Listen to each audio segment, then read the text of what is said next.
Hey, this is Jon Pirincci, of course, the host and creator of Comics Karma. Yeah, it's our 7th show. I hope you enjoyed our show a few weeks ago with good old Steve Wilson. If you haven't caught Steve, he was on Showtime, and he was performing with one of the few performers with Andrew Dice Clay. And as you know, he's a huge star on the D.L. Hughley show. And if you didn't have a chance to listen, you should. He's a very good spiritual guy and a funny guy, and teaches you a lot. And now we're on our 7th show, and I can't believe it's summertime. Gosh, it's May 5th, which is my brother's birthday, actually, today. It's, my brother Jay. And I just can't believe that time has gone so fast. I'm here in L.A. going on 17 years. And it's just pretty incredible. But I made a lot of good friends here. Again, I love my life. It's a good thing, and that's why I wanted to create this podcast to teach people about their lives and other people's lives. We have a guest coming, Destiny. We'll talk to her in a few minutes. But, you should enjoy the show, and you learn a lot from there.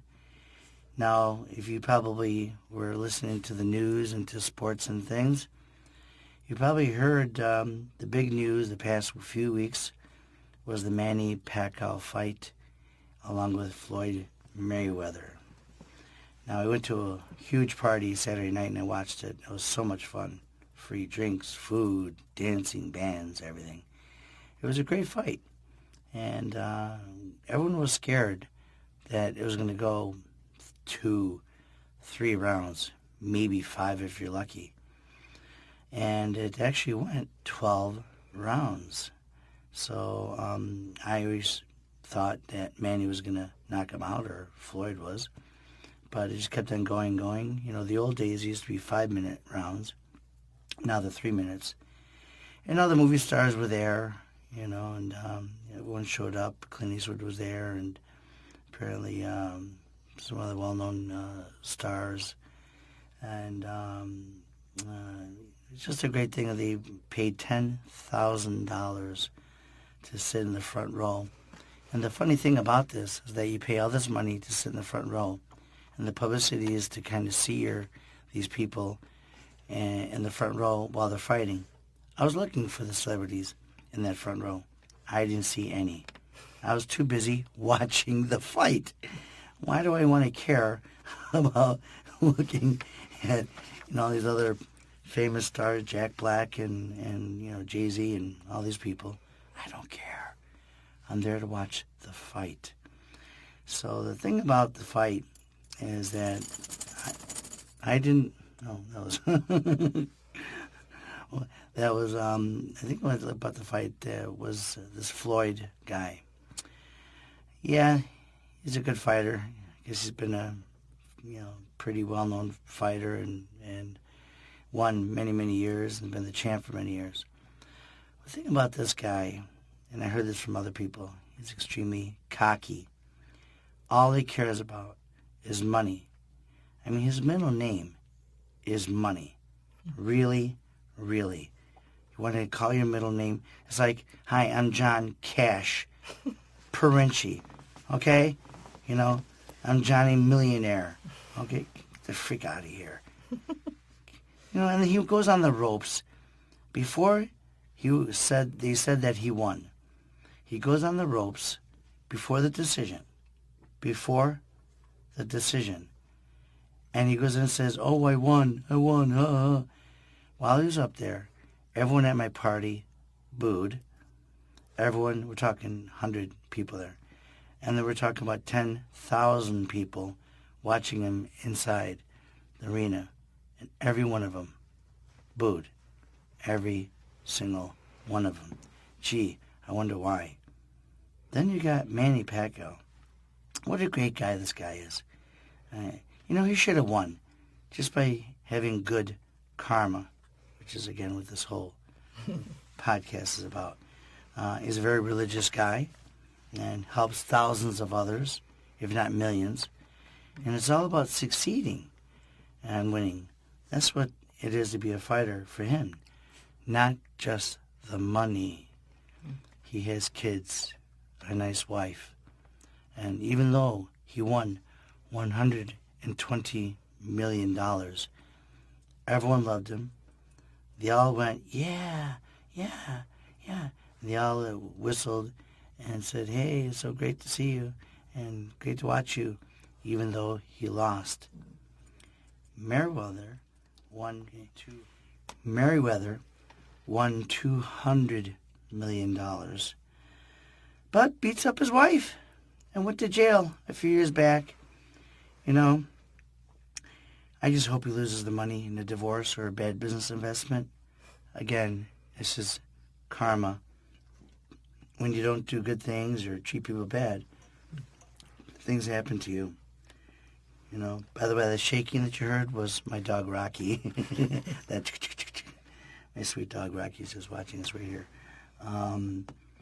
Yeah, the bottom line, everyone, is it's not about money. It's what you do with the money and your attitude about it. That's the key. That's why Manny is going to be very successful the rest of his life. He doesn't have to work the rest of his life at 36 years old. Okay? It's just amazing. But he's going to do great things with it, just like other people are doing great things with it, except that Floyd guy. I don't know about him. You know? Anyways, we have a great guest right here on good old Destiny Smith, and she's been a comedian a very funny comedian for over 30 years. She's now also a fitness instructor, a mother of 2 kids, and she has a great husband, and she's here to talk about her life and what it was like to be on certain shows and how she got started. I mean, she was on Johnny Carson, and she worked with some pretty amazing people, which we're going to talk about that. So, Destiny, welcome to Comics Karma. How you doing today? I'm great. I'm great. You know, I'm not Floyd. You know, I don't have the money, but you know, I'm also not going to have the sore thighs from running around the whole. You know, Exactly. He did a lot of running. I heard He did. Yeah, he did. He actually did. and it was kind of bizarre that he won with all that running, right? Because I thought when you fight, you're supposed to kind of like be in the middle and fight. And, yeah. But I mean, he did do that, but and he also did. When Manny was attacking him, he'd look at him and he did this gesture like, no. Like, no, you're not going to hit me. No, you're not going to win. Just, sort of just, no. Like this. Just cocky, you know. I don't know what this guy, you know. And I tell you, everyone's just looking at him. It's like, you know what? You need to lose. I was praying that Manny was going to win. Yeah, a lot of people were upset over that. I heard about it. I didn't get to see it. I'm sure I'll see it somewhere down the road because I don't subscribe to that particular network. I don't know. Well, I mean, I was going to pay my, you know, if I didn't get to go to the party, I was actually going to pay $30 and go to Rocco's, which is a sports bar right on here. Or I was going to invite people over to my apartment and, you know, and then come and watch it. It's like $90 to watch it. But I got invited, $90, yeah. But I got invited to this party and didn't cost me one nickel. Well, yeah, no wonder people are mad. Yeah. They paid $90. Well, except for the people in the front row. They paid a lot more, and he's running.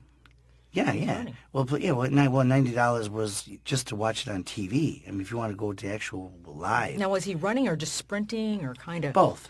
Oh, Both. wow. Yeah, both. But I mean, the average ticket, just way in the back. I mean, if you went to go see it live, it was like $500. You know. Well, I should be a fighter because I can definitely run. No, I'm good. You know, Me too. I'm a trainer now, as you know. But you know, I'm not really a trainer per se. I mean, I have a certification in fitness and nutrition. So, and I like it because, you know, that way I personally don't get fat. That's kind of how it works for me. Exactly. Yeah. Because if I'm not like in it, then I'm just completely out of it. I'm kind of like I'm either in it or I'm out. Right. And you know, in comedy, I've been doing it for so long that.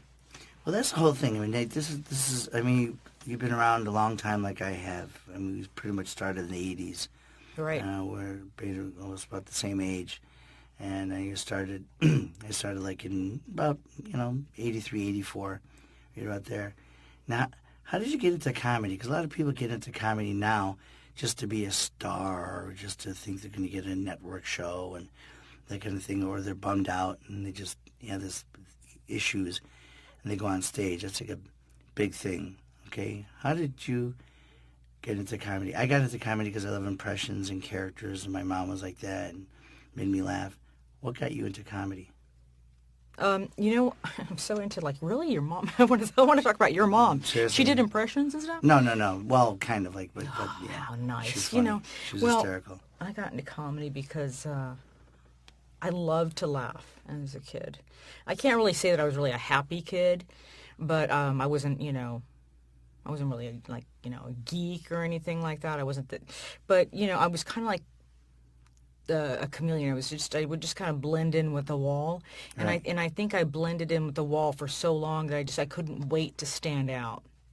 Right. So and my mom was really beautiful and stuff, and I just kind of had my dad's face and my mom's face too, but I had Right. to spend a lot of money putting makeup on to get her face, Right. a lot of cheekbone stuff. I mean, she was, she's a Mexican. I mean, she's just, Oh, I didn't know that. Okay. yeah, she just has that hair, that wow, thick, yeah. gorgeous hair, and Yeah.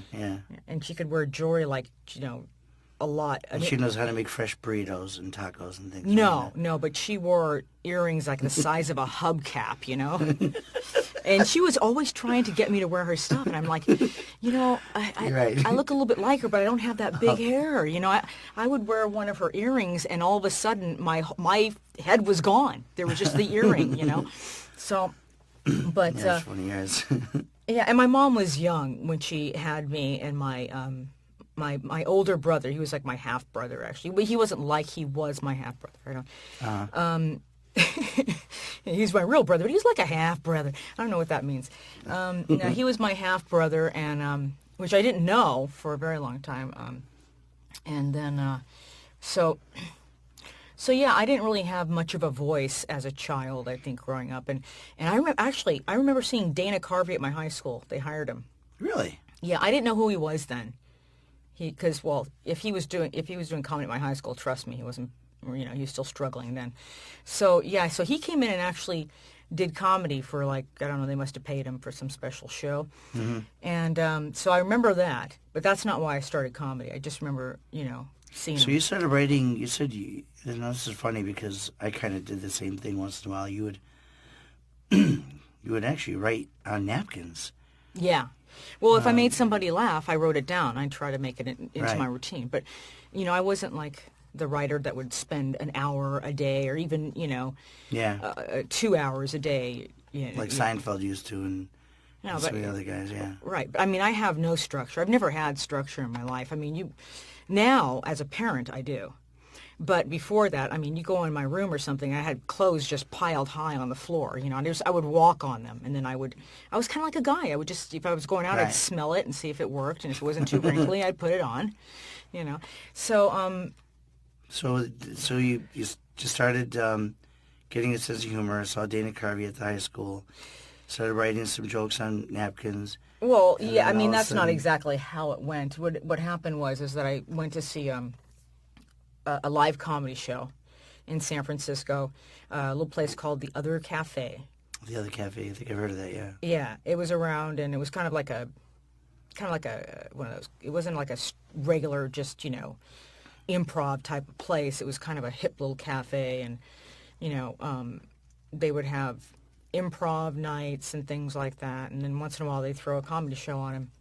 I saw this guy named Barry Sobel, and he just Oh, made yeah, Barry Sobel. That's yeah, right. Yeah. he made me laugh so hard I was just crying. He was pretty funny. I remember him from Oh, 30 years ago. He was great. He was like a major headliner in San Francisco. was, yeah. Him and Bobby Slayton. Oh yeah, Bobby Slayton. Yeah. Yeah, they would kind of say that they look so similar, and the only Barry had a certain thing he used to say all the time. I can't remember what it was. Do you remember he had that? God, I wish. Yeah, he had that thing that it really caught on, and he just make fun of people. And I just cannot remember what he used to say, but I remember him. Yeah, it was very. Oh, he was yeah, big for he'd about go. 2 years. Even in the movie Punchline. He'd did say it. something like, Oh, I don't know, something. We can't remember. Yeah, I can't. I can sit here and think about it for an hour. Yeah, yeah. But then if it's punch on me, go, I thought you said King Kong balls. That's what it was. Okay, could have been that.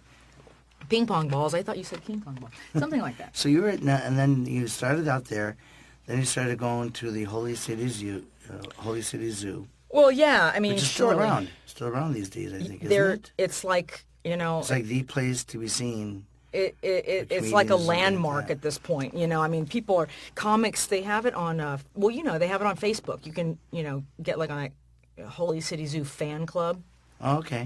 And you can kind of like keep it alive, It's just freaky to me that there's actually places that I grew up in that now have to be kept alive. I mean, it's like, it's kind of like, like the rainforest, I mean, I know. But, I know. And you hung out with like legends like Dana Carvey, who I just saw at Flappers about a month ago. Did you? Yeah, and he's coming again in a couple months. Oh, he's awesome. He funny. Really is. He's like he's awesome. Yeah, he's very funny. Very funny, good guy, good family guy, Exactly. He's got good karma. Very good karma. Very, not into the whole publicity thing, married to the same woman, 25, 30 years kind of thing. Mm-hmm. And you also hung out with Robin Williams. Yeah, I remember Robin Williams before he was, really famous. Uh-huh. But, he would come in to the Holy City Zoo. Now, this place was small. We had a green room. How many people? 75. I think they could pack in 75, but it was pushing it, Uh-huh. And, he would come back in the green room, and back then they just had those what do you call it, those I can't even say it anymore, the games you'd play, you'd put the quarter pinball thank machines. you pinball machines, that's what they had.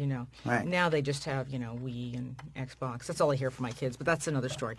Anyway, so he would come in and he'd play the pinball machine, right, and then he'd go on stage, and right. then he's all of a sudden one day he came back, and we all knew that he had gotten Mork and Mindy. Oh, wow. And he came back in that outfit.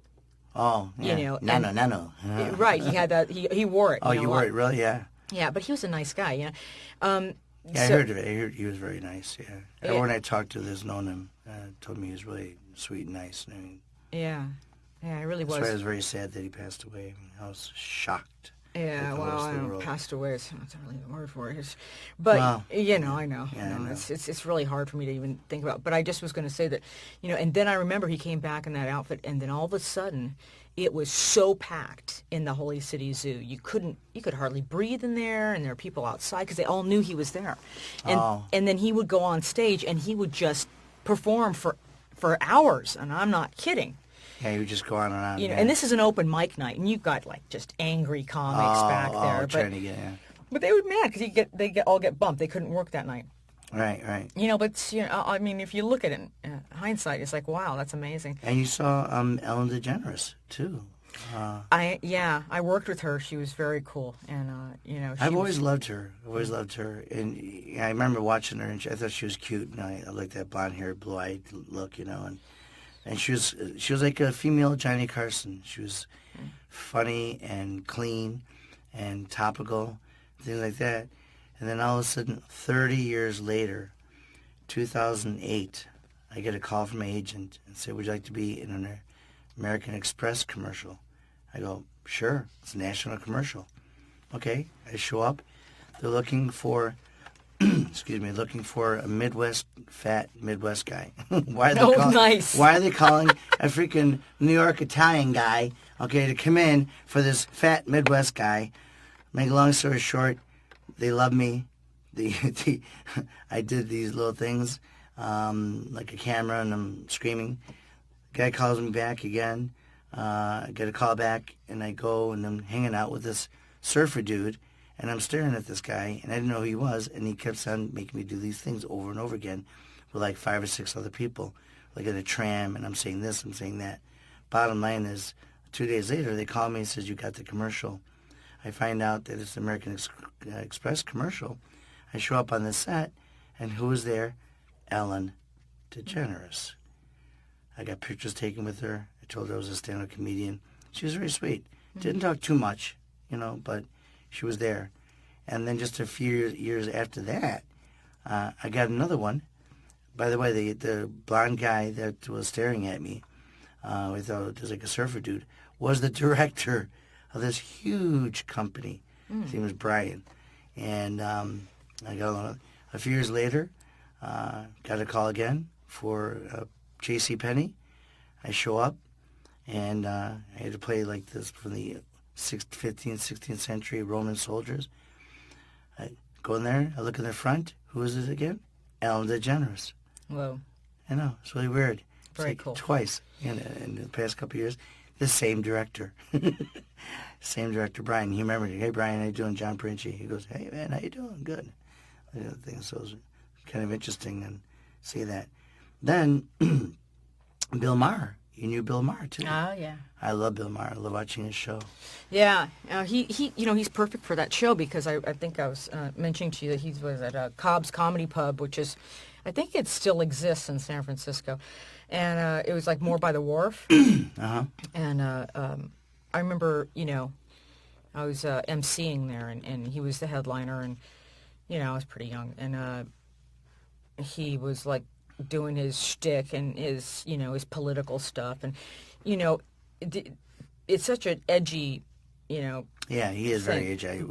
I mean, you don't know if the people are going to be with you or not, and they were, like, booing him and stuff. And, he just said, pretty much like, you guys are idiots, and then he just walked off stage. A headliner just walked off stage, about maybe 10 minutes into his. Amazing. Yeah, and Wow. And now he's nobody can walk off the set. It's awesome. Yeah. Yeah, he's got the. I saw his live helm. show. Yeah, I saw his live show last year. Me and my friend Steve went, Yeah. and he was really great. He was really cool to watch the Bill Maher show. Yeah, Ellen was very nice too. We did what was that? Oh God, Sunshine Saloon, I think it was in Sunnyvale, which is the Bay Area. Mm-hmm. And those were back in the days, and she was a headliner again, and she was so funny. I was crying. I remember I was just laughing so hard. And she came up to me and she goes, "You are really funny. You should go to L.A." And I'm like, "Well, I don't know. People say I shouldn't." She said, "Don't listen to them. They're just going to hold you down." Because San Francisco was like they consider themselves like a little L.A. Right. They wanted to release you to Right. L.A. It's like, okay, you're now released. Right. So. I just, I didn't know what to say. But I remember she told me, she goes, "Don't wear so much makeup. Why do you wear so much makeup?" And I'm like, I didn't know what life was without so much makeup. Right, exactly. That's just my gig, So. So I mean that's pretty cool. And Bill Maher was a nice guy because I know he's really big into animals and helping, and gave $1 million to Obama and all that. So it's pretty cool that you started with him. Yeah, no, I had a lot of great times. You know what I mean? And I think when I was at the other cafe I was telling you, is that I did my little 5-minute bit, and I get off stage and this guy comes up to me and he says, "You're really funny," and I said, "Thank you," and he goes, "Do you know who I am?" And I'm like, "No," and he goes, "I'm Jim McCauley." And I'm like, Really? Yeah, and I just went, okay. And then he kind of laughed. People who don't know who Jim McCauley is, Jim McCauley was the main guy who hired you on The Tonight Show with Johnny Carson. Yeah. So, I mean, and then he goes, I booked The Tonight Show with Carson. I'm like, oh, my God, really? And then he laughed, and he goes, "Here's my card. If you ever make it to L.A., let me know, and I'll come see you." I'm like, cool. And I tell my friends, the other, because, you have that clique. Right. And, the first thing they said is, "Oh, he wants to sleep with you. That's what he does with all," it wasn't like, "Oh, Right. Great, Destiny, you're so good." And, "Oh, my God," it was just Right. then, they love you when you were down, and they Right. just kind of hold you, so whatever. But, so I stuck around San Francisco for like another 3 years. And then, after that big quake, when was that, like in 80? Yeah. No. Yeah, I remember. Almost. Yeah, almost. It was like 87, 88, something like that. Almost 1990. Because I remember, I moved shortly after. Could have been 89. Yeah, I remember that. I was living in Orlando at the time. Yeah. That was crazy. I remember that so well. So he invited you over, but I guess you didn't make it there. Now you already told, excuse me, a little bit about your family, your parents, a little bit about that. Just really quick before you get into talking about what it's like to be on Johnny Carson. told a little bit about your mom, and your dad was a Vietnam vet, and your brother and your stepbrother, but they weren't into comedy and laughing and stuff like that, right? No, but one thing's clear. My father was not a Vietnam vet. My stepdad was a Vietnam vet. Okay. My mother married him. She's still married to him today. But no, my family was like they did not go for the comedy at all. My mom thought I should type. And I just, I couldn't even stay in a dentist's office and be comfortable with that lighting. I can't be a secretary. Right. So I just wanted to be a comedian, and she just really didn't want me to. She said you can't live here unless you're going to go to school and stuff. But then when I got to L.A., I did get to stay at the house for a little bit, thank God, because I had no place to go. Right. And then I called Jim McCauley, and he said, okay, well, he goes, I'll see you at the Comedy Magic Club. And he called them up and go, okay, I want to see you. Oh, yeah, in Hermosa Beach, yeah. Yeah, and I couldn't get in there on my own. I didn't have any real credentials or anything. Right. But he would say, okay, I want to see Destiny. And he'd go, all right, so now you're going to be on, Thursday night, whatever. But he calls me, and I'm in my room upstairs, and, my mom's just, in one of her moods. Right. And she just goes, Destiny! She's screaming. I'm like, oh, my God. Mexican accent. Yeah. Yeah. She doesn't have, Yeah. She was a Republican, she was very much in denial of being a Mexican at all. She actually would purposely wear, high heels and a really tight dress when she threw out the garbage just so nobody would think she was the housekeeper, So she was definitely in denial of that. And, Wow. But, and I would go, I go downstairs and go, Mom, I'm on the phone with the guy from The Tonight Show. I don't care. And she's like, but, put away your dishes. And I'm just like, okay, Mom, I'll be right down. And I'm like, my heart would be beating out of my chest because I'm wondering if this guy's going to go, oh, who cares about her? Right. But, no, so I lucked out, and I remember I did a few different shows for him. He had to come out and see me, and it had to be perfect, He'd go, okay, so... Oh, so he came out a few times to see you? About 5 times. It wasn't Really? it wasn't just one quick one, no. I always thought it was just like once or maybe twice. Well, no, But they see you like 5 times to make he sure was that honing me. He was I didn't realize it, but he was, because he didn't tell me.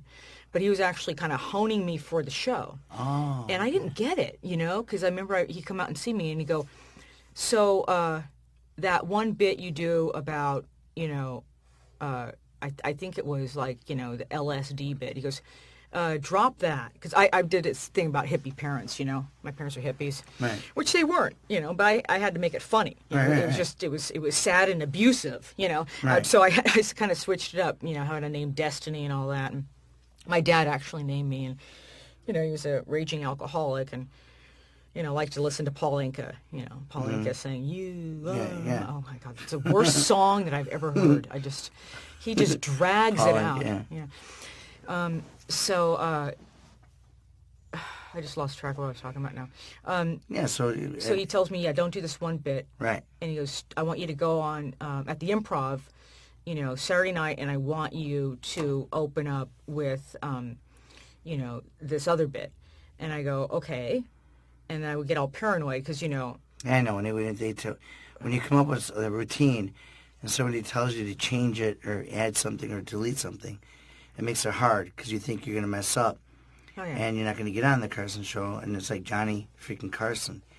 See, back then, 30 years ago, Johnny Carson was the show. Yeah. Now you can do shows that when you did the Carson show, it made a career for most people. Okay, I'm sure it helped you. Now if you do Leno and Letterman and things like that, nobody really cares that much anymore. There's so many. It's sad. There's so many. Yeah. There's so many.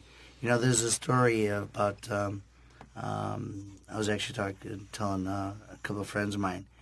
I was at Supercuts. I'm hanging out at Supercuts. And this is like 3-4 months ago.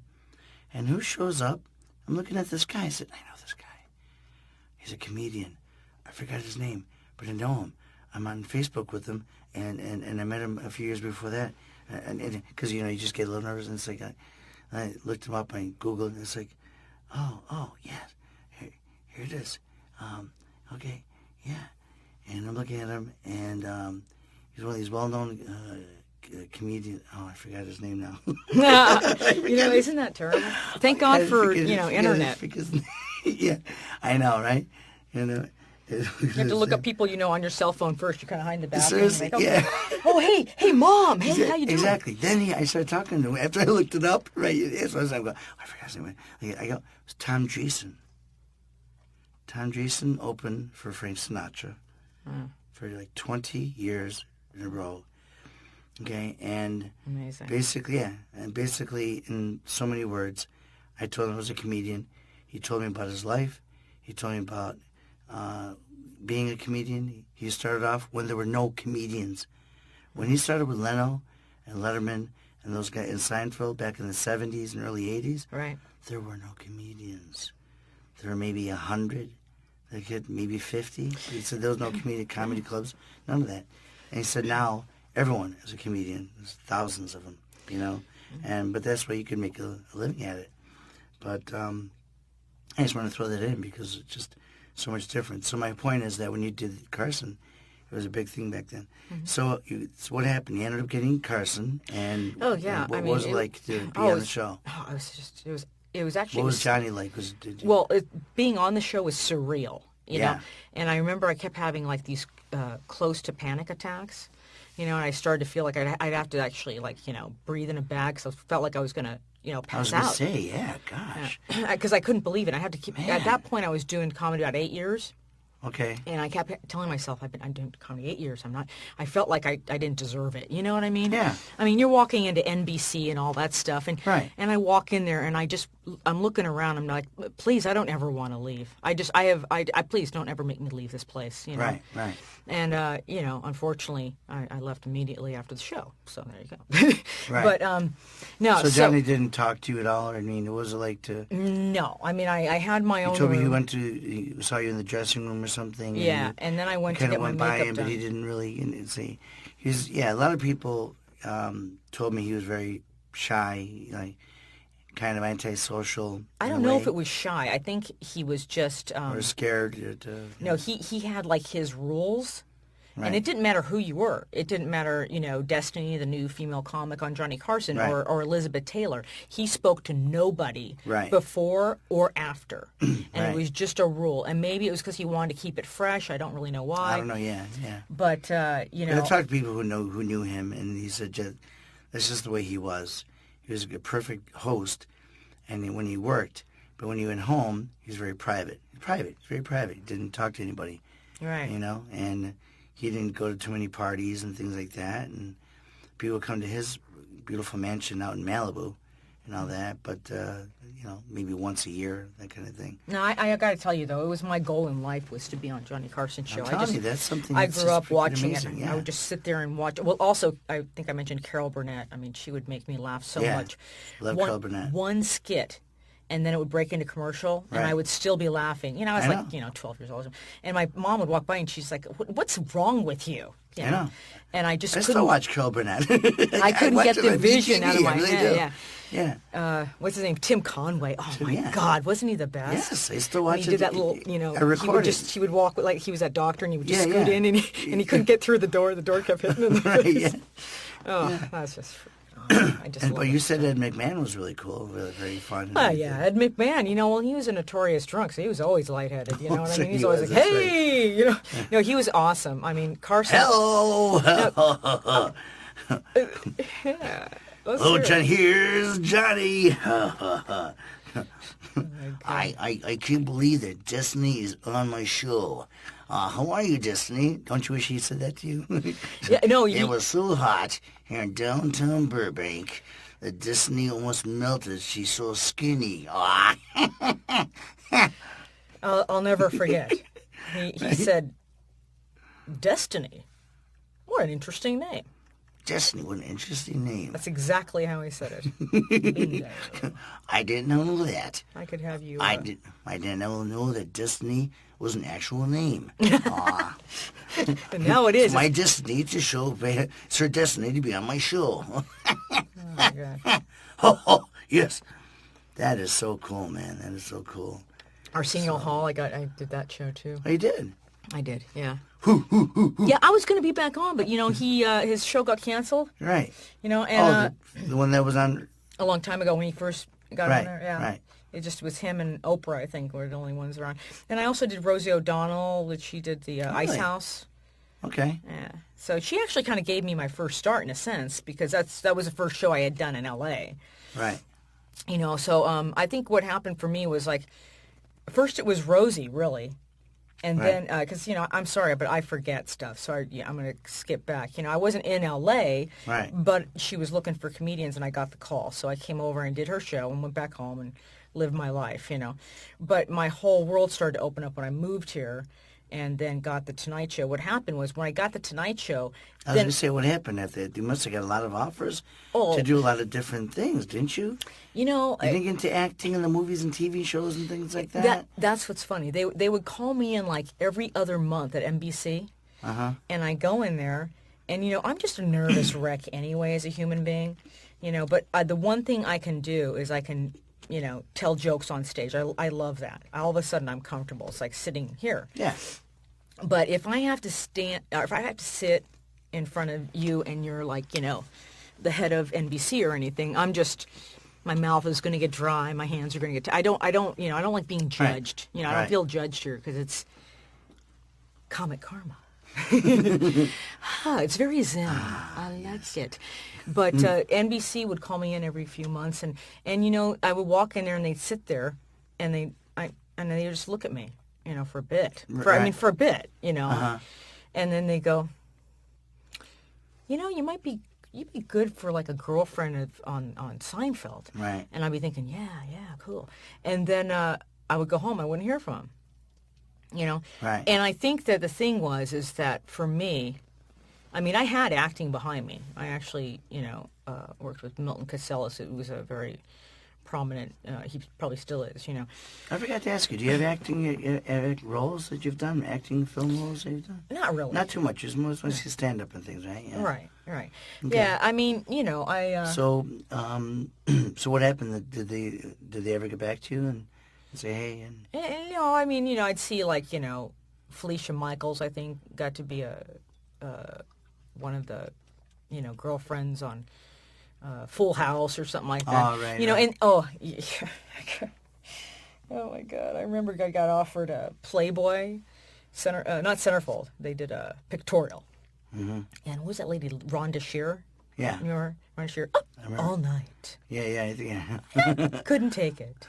And, but I couldn't do it, I mean, Rhonda Shear was trying to really edge me into doing it, and I just kept telling her, Rhonda, I can't. I mean, I almost crushed my mother's skull when she actually opened the door when I was in the bathroom as a kid. I'm very, very personal when it comes to that. I don't mind wearing really great outfits, but, I'm not going to be the nude one, and I don't mind. I mean, if the girls want to do that, that's their business. Yeah, I know. It's got so a lot like that past, 20 years, as you know, 25 years. I saw some character actresses talking about that. Excuse me, it's all about the body and what you look like and, the sexual things and all that kind of stuff. And it's like, really? It's freaking crazy, It's not about the acting, it's not about the roles. And this is kind of the way it is. And guys can get away with it more, guys can work till they're freaking 80 years old because they have more different characters and they can do. But women, it's tough unless you're, someone huge. I was going to like the Comedy Store, and stuff like that. And I remember I ran into Andrew Dice Clay, and he was looking just at the beginning. Just ran into him about a month ago. He was actually just kind of dabbling, playing in the idea of managing comics, and helping them out and stuff. And he looked at me and he goes, he really he liked my show, but he goes, I like your show. Oh, yeah, you've got to. Yeah, I can't do characters, so I'm just gonna, But he's like, you got to do something. You have to have a gimmick. He goes, I'll tell you what. He goes, take my act. You can take it. I'll let you take it. But the thing is that I I'll let you take it. Yeah, take my act and do whatever you want. Oh, exactly. Yeah, I'm going to do that. And then he goes, and a female Andrew Dice Clay. And then he wants me to wear lingerie on stage. He goes, then you go wear some lingerie, some. And lingerie, And I'm like, okay, yeah, thank you. And I remember I couldn't say no. I just looked at I listened to him. I think he talked to me for like 30 minutes. I'm just like, okay.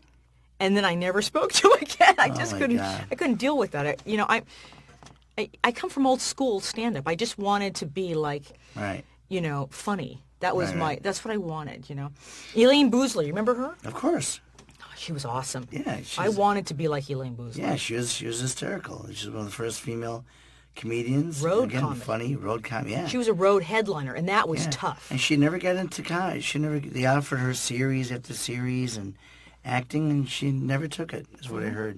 You never saw her, ever. Right. You haven't seen her in, 30 years, She doesn't do any stand-up, and she's not that old. It's like 60, Yeah. So, yeah, it's very, very funny. No, so that was what I wanted to do, really. But, it's not like I would have said no if I didn't get something offered to me. So, So then you also said that, it's funny because my dog's name is Rocky, and and I was just watching Rocky on TV right before he came over to the show. Seriously, I also watched it, and the first one? yeah, the very first one is The first one is the only one for me, man. And I remember like yesterday, sad, but 1976, 16 years old, I'm watching it, and I'm thinking to myself, man, this is a great movie. Like 16-year-old kid, and with my friends during Christmas time. It came out like Christmas of '76, and I was in Miami, and I'm going, man, this is great. And after like a few years after that, maybe 7, 8 years later, I started getting into doing impressions on stage. And my first impression I ever did was Sylvester Stallone as Rocky Balboa. And I would just walk on stage and go,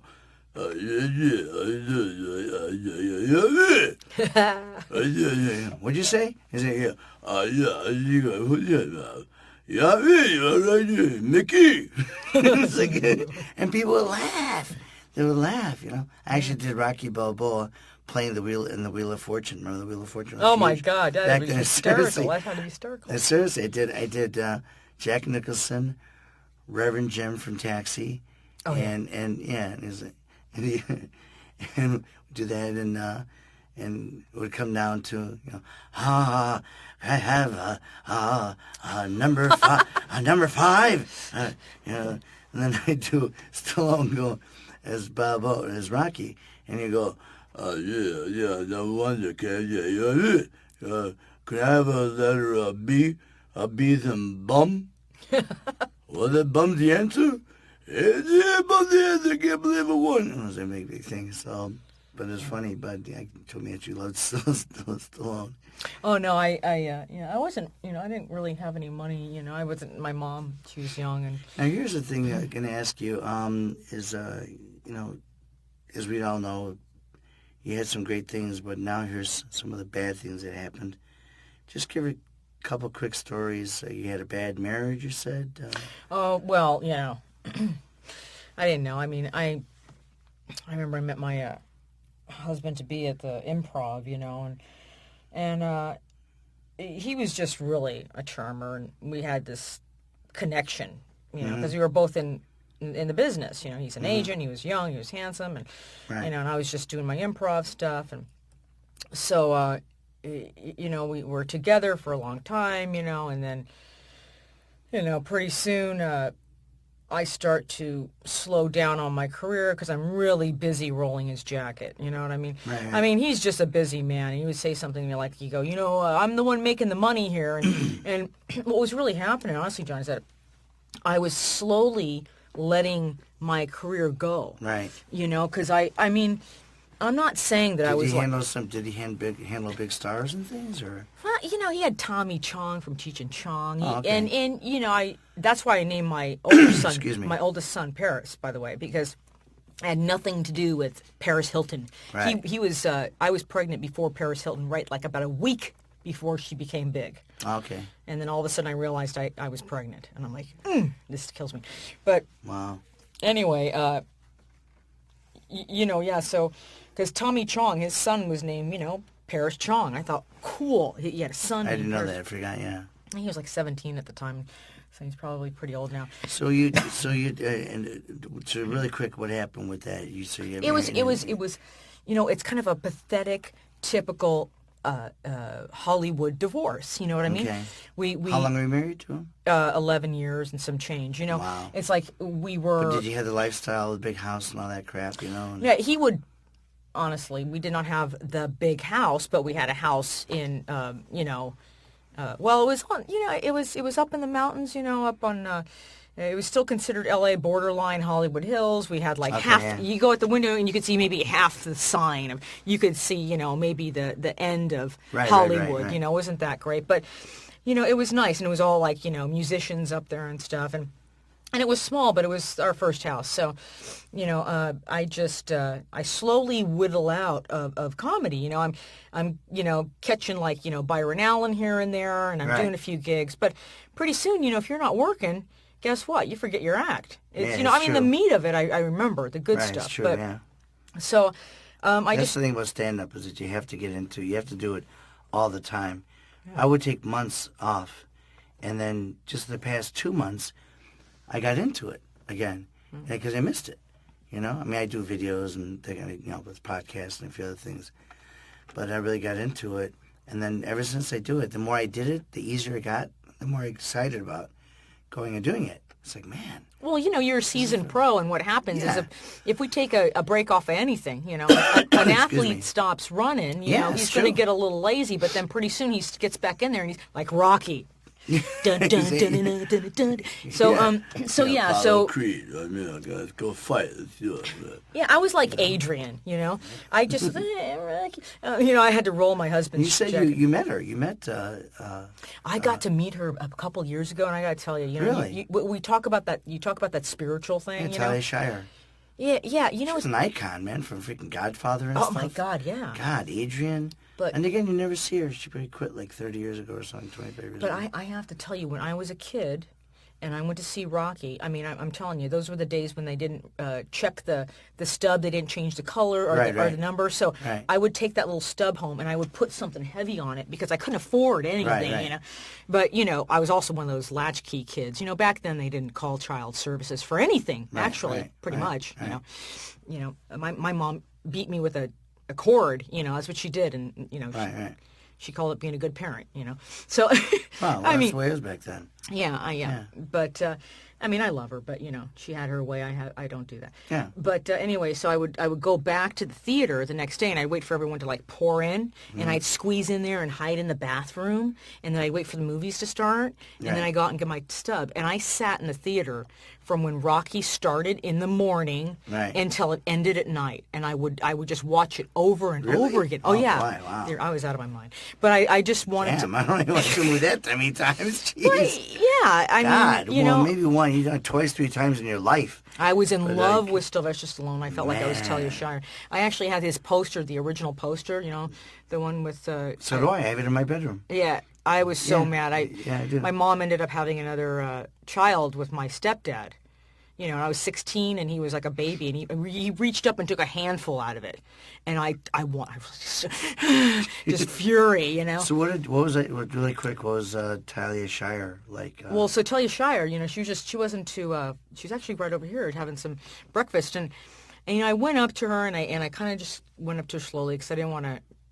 Make sure she was cool with it, and I just said, excuse me, Michelle, I don't want to bother you, but I just want you to know something. And I know that you have an amazing, acting career and all, but I have to tell you that, Rocky, you saved my life. I feel like she saved my life because, I was just kind of a very shy, unfitting kid. I just didn't feel like I fit anywhere, and I felt so close to that character. Right. And she seriously said, thank you.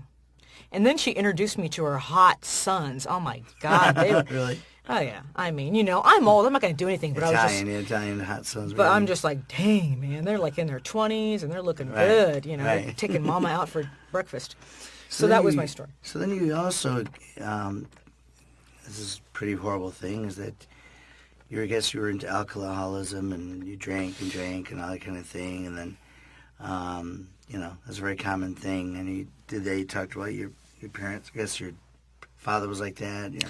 Well, yeah, it's so funny you were into alcoholism like I was into the 80s style dresses. Yeah, it was an in thing then. No, it kind of just creeped up on me, because my dad wasn't in my life. Yeah. And my mom, he was the epitome of an alcoholic. He's gone now, but he literally he slept in streets and stuff like that. Right. And whenever he'd pop up to make a phone call, he'd ask me, he wanted $20 or something, and he'd come see me at a comedy show and embarrass me.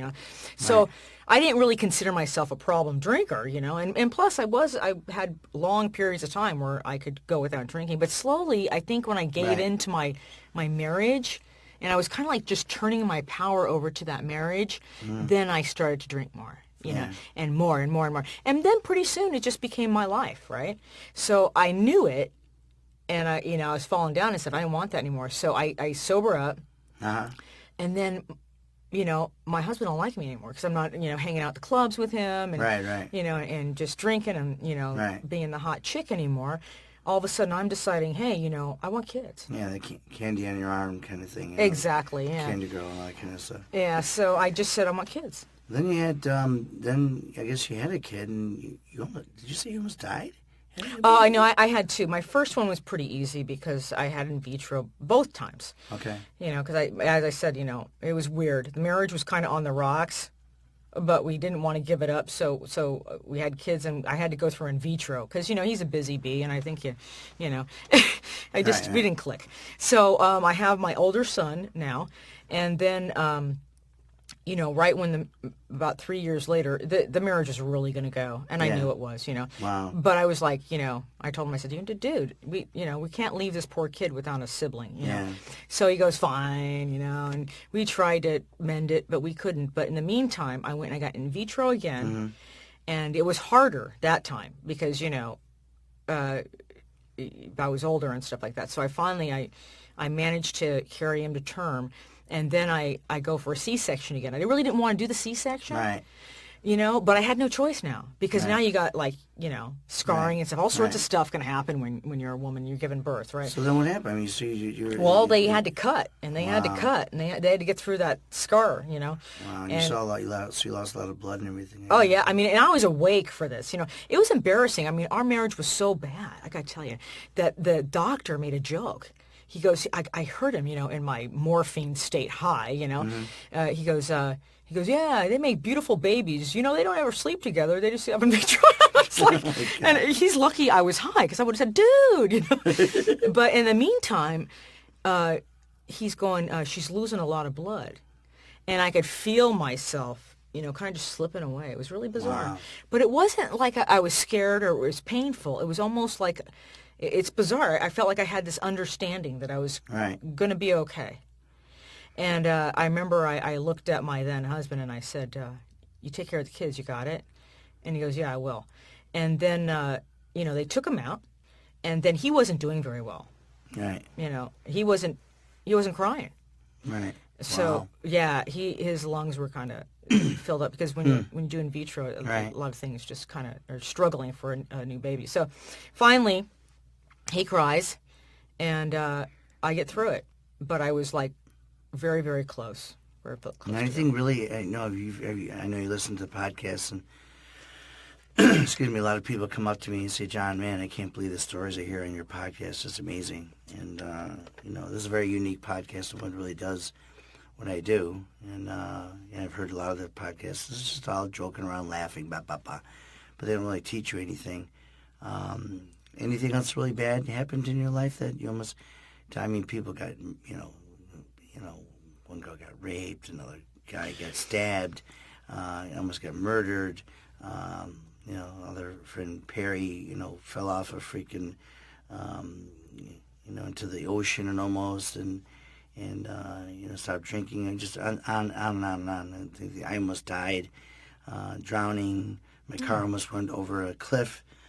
Excuse me, went over a cliff. I mean, there's horrible things that happen, but we all go through it. Anything else really quick? Yeah, no, I mean, when I was 19, I was raped. Oh, gosh. But it's I just didn't know that. Yeah, it was a kind of like a neighborhood friend guy. He was 10 years old, and he used to let all the kids come over and hang out and smoke dope and drink and stuff like that. So that happened, and it was, I think the hard thing for me was, I remember sitting in class not too long ago before that incident happened, and this cop came to the classroom, and he goes, 1 out of 5 women, one woman out of this room is going to be raped. Where did this happen? And this was at my school, my high school. High school. Yeah. And I just You said you were 19? Well, I was 19 when I got raped. No, so this was, I keep skipping. So I was in high school. Yeah. Okay. But I remember that, and I remember I'm thinking, it's going to be me. I'm so scared. I was just a scared kid. So that's what made me a comedian anyway. So, years go by, I'm out of high school. Right. And a year or so goes by. And sure enough, I put myself in this position where I didn't really put myself there, so to speak, because, it was like, I trusted the guy. He just told me to come over. He wanted to talk to me. And, okay, so you went over there and... Yeah, no, it was... You knew him? Yeah, I knew him, but it was not... You weren't dating or anything like that? No. I was, he wanted... And then, so what happened? He just, as you went over there to his house, how old was he? He was 10 years older than me.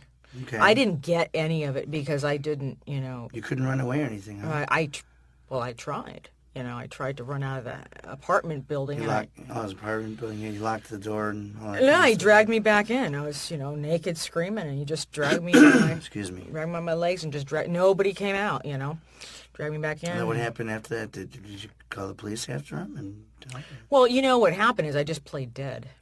I just decided, I just was like a bear, I just played dead because I just let him. He had to do what he had to do, and I wanted to live. And you can't really describe what a person's going to do at that moment until you're in the moment. And he dragged me back in. He put his hand over my mouth, and not just over my mouth, over my nose. And he said, "Don't you dare scream." And I said, "I didn't say anything. I said nothing." And then what happened after that? You left. Obviously, he let you go.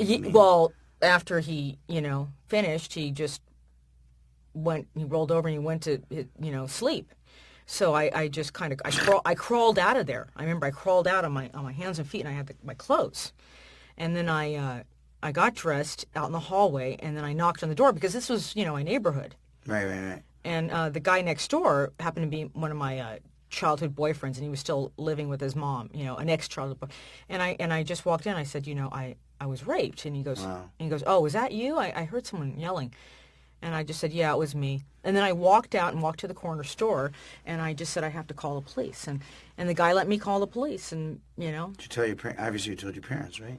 Yeah, but that was so long ago. That was before... 1979, 81, something like that. No. More like in the 80s, because I graduated in the 80s. So what happened is immediately these women came out. That was the best part. They were women against rape. Right. And they came out and they supported me and they sat with me at the hospital. But then the cop came in and he started questioning me and stuff, and I could hear the guy outside, Yeah.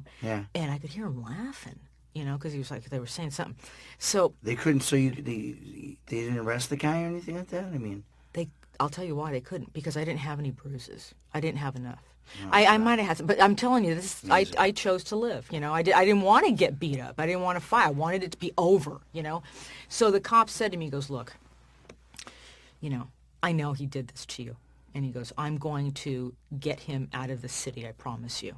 He goes, "I can't take it to court. There's no, Right. Yeah, so they wouldn't. That was back then. Nowadays, it's a lot different. But Of course, we're talking 30 years ago. I mean, it's crazy. Yeah, but I'll tell you, I had an experience down the road where I ended up going to jury duty, and I didn't want to do it. Right. I don't know if we've got to wrap up, but you just let me know. But Yeah, we should pretty soon. okay, but this is I just want to tell you, this was the spiritual part of the whole journey, right? Because with pain, if you go through pain, my thought is, you go through pain, you get out on the other end, and you find the good in it. There's always something that you can do. Well, that's what I was going to ask you, is that you went through these, two horrible things, and, the positive things now is that, you got through it. Excuse me, you're in great shape, and, you're in the fitness field right now. And I know you're just kind of explaining, what are some of the great things that you can tell our audience? What's an inspirational thing Well, I'll tell you what, just really quick, what happened to me is I ended up going on jury duty, and I was going to get out of it, and then for some reason I was walking through the hallway, and I was trying to find an excuse to get out of jury duty, and I almost ran into this woman, and when I saw her face to face, I just said, "Excuse me," and I just looked at her, and I said to myself, "That's her. Something happened." So I go back into the I'm not kidding. I go back into the the courtroom, Right. and sure enough, this girl comes up to the stand. And she was raped by this guy. And I decided not to say one word about my rape. And I know that's really kind of against the law. Right. But I wanted to be on that jury. I wanted to be in it. And what happened for me is I found out for someone who didn't have a high school diploma, was a comedian, a struggling comedian. I was the most compassionate, sane person in the group. I mean, there was therapists, there was a school teacher, and there was these other people, and they were all had great jobs, but they had no idea what rape was about. Right. Because, it's a violent act. It's just that black and white. But they kept doing things. They kept trying to say things like they go, well, when the guy, made love to her, and I would go, hold on a sec. There was no love making here, okay? But I never told him that I was raped. So I ended up being the real pain in the ass juror because they kept wanting to just wrap it up. They had lives, they were busy. Right. And I wouldn't do it. I go, nope, he's guilty.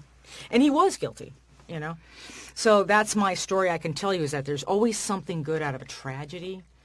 Right. That's true. Right. I was just going to say that. It's so hard for people to understand that everyone I talk to is pretty much goes through some pretty tough times. Especially if you're in the show business world. It's the toughest business in the world. I don't care what anybody says. It's the toughest. A lot of negativity, a lot of rejection, a lot of horrible things happen, and people. But everything happens for a reason.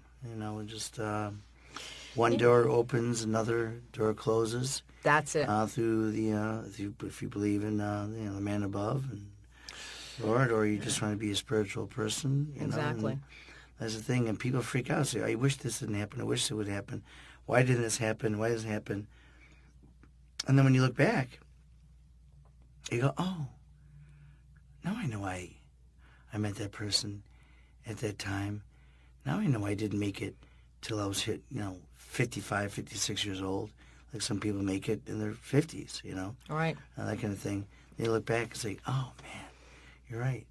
So that's kind of what my book is about, What's a Little Wind. I mentioned it before, and it's all perspective on life and man who didn't care about Hurricane Andrew because he survived Auschwitz. Wow, that's unbelievable. That's my husband's Jewish, so so he's like it's a very sensitive subject for him. He's really into that.